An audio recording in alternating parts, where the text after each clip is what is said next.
figuring out where you want to go and where you want to be is often a lot harder than just figuring out where you don't want to be and where you don't want to go. If you're someone who's young like me, we're often so concerned with knowing where we have to go, what do you want your future to look like, how are you going to end up, what are you going to end up doing? And we don't stop to think about, isn't it just easier to figure out what you don't want to do? What do you not want to be doing? So in this video, I'm just going to talk about narrowing down your choices and your future path through the process of elimination. And by the way, I'm just in the process of setting up a little room for, recording videos through the winter because I'm not always going to be able to record in my car since it's going to be very, very cold.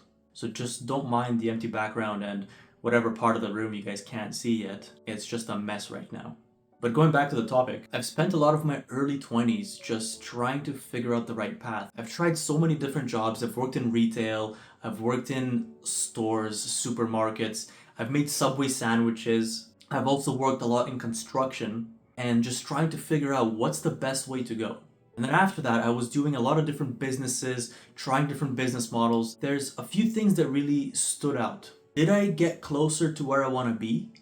Am I getting closer? Yes, but not because I figured out or discovered the right path. I've done a lot of thinking and introspection, and then I realized that I've just been narrowing down the path I want to take by trying and doing so many things and figuring out that that's not for me. That's not what I want to end up doing. So let's think about this in very practical terms. For example, when I was working as a sandwich artist in Subway, I was about 16, 17 years old at the time, and obviously nobody thinks of it as a dream job. But one thing that really didn't sit well with me, that didn't make any sense, is that there were not only people my age working there, there were also a few people who were 30, 40 years old, which really didn't make sense to me. Because no matter how I thought about it, how did they end up here? There's no way they decided to do this for the rest of their life. Maybe it was unfortunate circumstances, but what are those circumstances? And when I was talking to them and asking them questions and getting to know some of my other colleagues there, I realized they never wanted to really be in that situation. They just ended up like that through a series of incorrect moves. First off, there was a guy that was almost 30 years old, and he was a really nice guy. I thought he's so cool. I was wondering, why isn't he in a better position? And turns out he actually went to university and he had a degree, but his degree was in history. It was a history degree. And at the time I thought, wow, that's so cool. This guy must know his shit really well.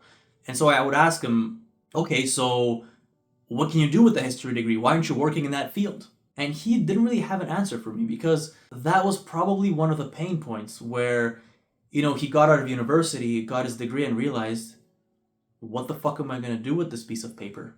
I mean, what kind of job can you have with a history degree? The only thing I could think of was being a teacher. You can probably teach history. If you're really good, you can maybe become a professor teaching history in uni. And even then, he wasn't doing that. He didn't give me too many clear answers on that because I don't think he knew himself. But one thing I realized at that point is I don't want to be 30 years old working at Subway.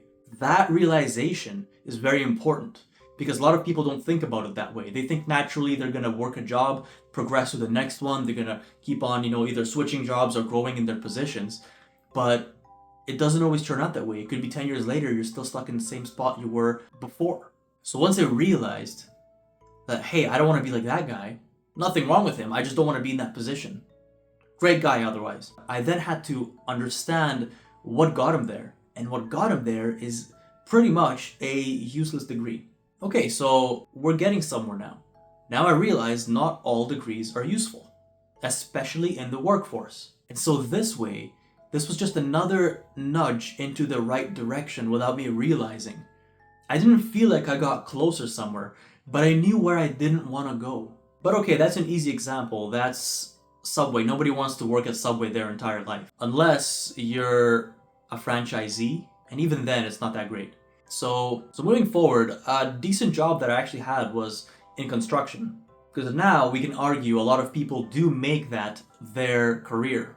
They're a tradesman for the rest of their lives. And a lot of them actually enjoy it. You know, it's work, they go to work, they make their money, and in some places it makes really good money actually as well. So I was working in construction and seeing similar things. At the time, I was maybe 20 years old, but there were 40-year-old men, 50-year-old men, 60-year-old men working there, all ages of men. And it didn't seem too bad. I mean, it's not like anybody was super excited to work, but they accepted this, and I could see how they could end up doing this for the rest of their lives. But as I worked there for a longer and longer period of time, I worked there for about 2 years in total, I started to realize more and more what a toll on your health it takes. I mean, I was constantly breathing dust. It is unbelievable how much dust you breathe in a construction site. And of course, since I was the youngest person, they always made me do the dustiest and dirtiest jobs. So things like, for example, putting insulation into walls, that glass fiber rock wool, that's the worst shit ever. It's a type of material that's very fuzzy, but then when you work with it and it gets in the air and you're breathing it, that by the end of the day, your hands and everything that was exposed to it is extremely itchy because those little glass shards or fibers or little strands of whatever material it's made from is stuck in your skin. And that's not the worst part because you can just take a shower and get that off. But it also goes into your car. You can try changing, but the point is it's going to be everywhere. And the worst place of all, it's in your lungs. And that shit doesn't go away for a long time. Because for a lot of the time that I was working, I would have so much phlegm and cough. Because your lungs are constantly trying to clean themselves and get all that debris out of there. Okay, why didn't you just wear a mask? You try wearing a mask in a construction site, doing physical work. You just try, let me know how that goes for you. Nevertheless, I've tried it. And spoiler alert, there's no way you're gonna work your entire life wearing a mask in a construction site. While it does keep some of the debris away, some of the dust, and you can put it on sometimes, you have to. Maybe you're sanding walls or ceilings, fair enough. But you can barely breathe and you're sweating and everything gets around your entire face and it becomes itchy and inflamed. That just sucks. Now, I'm not here complaining about construction work. It's very hard what those people do. And of course, we always need construction people to build anything, obviously.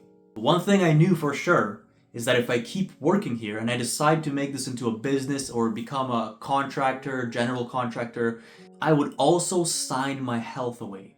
Because a lot of those men that were working there, all of them had health problems.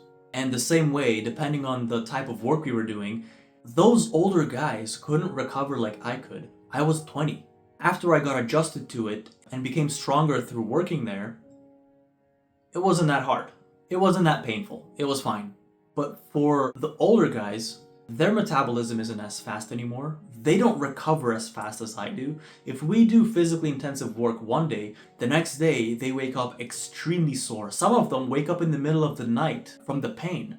They pretty much all have back problems.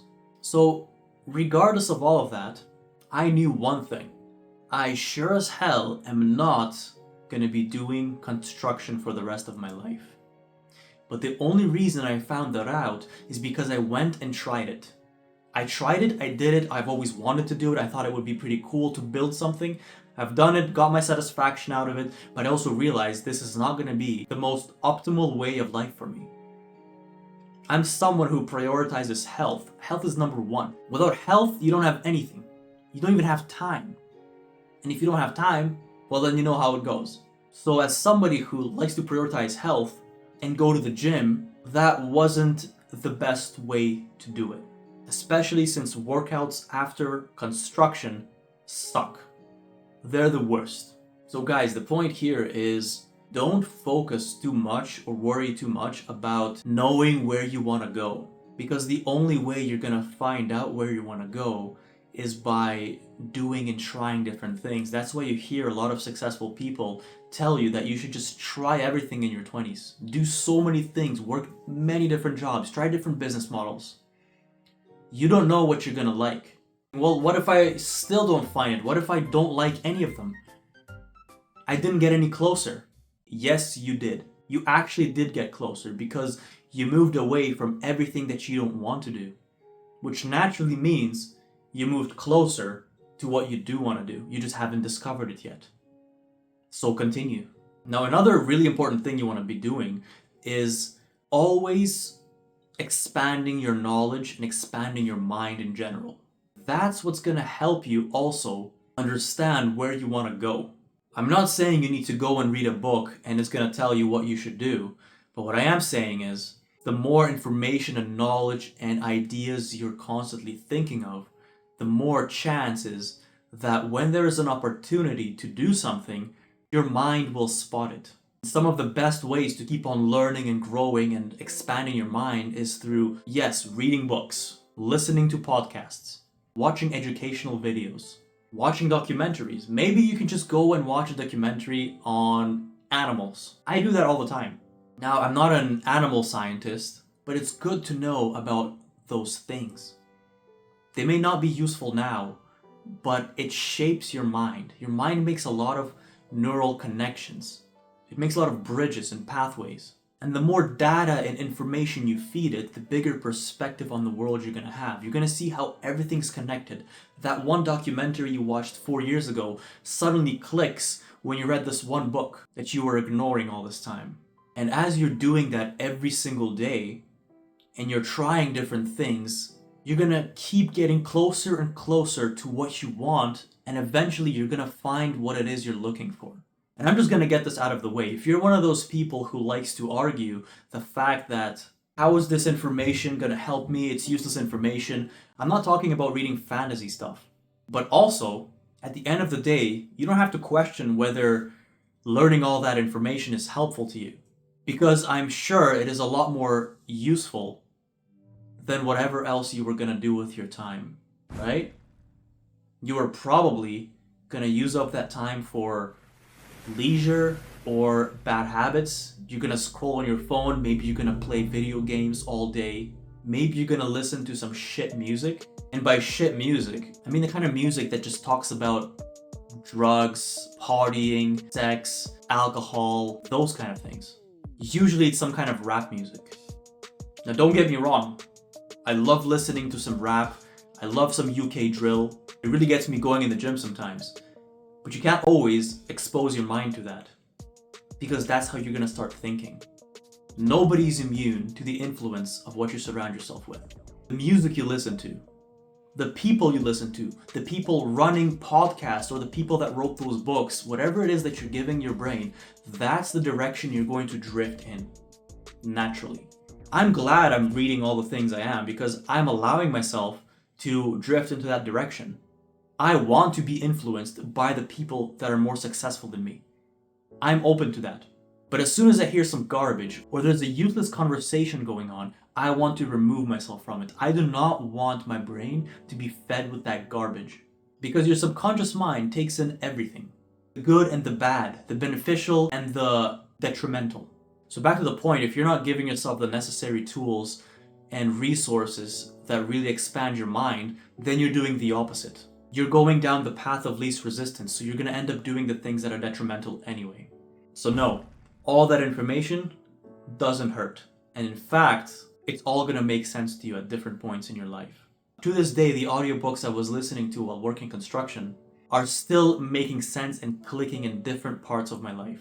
You know those light bulb moments? Those amazing ideas you get? I get those all the time when I'm learning. And then the new thing I learned connects with something that I learned 3 years ago that I thought was pretty useless information, but it connected, and you get that amazing moment where you're like, wow, that finally makes sense. That makes so much sense. So keep it simple, guys. Of course, it's important to know where you want to go, or at least know the general direction you're going into. Maybe you know the final goal. Maybe you want to have a life where you can travel a lot anytime you want and not be restricted. But you just don't know how you're going to make that happen. What's the path you're going to take to get there?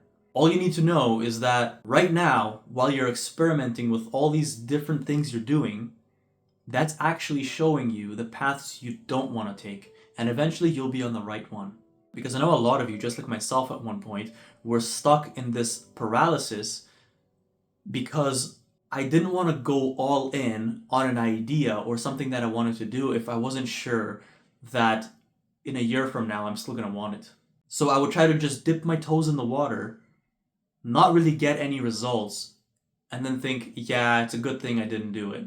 Instead, you want to try something, you need to dive right in there, into the deep end, figure it out, see how it is. And maybe 2, 3 months later, when you've done it for enough time and you realize, yeah, you know what?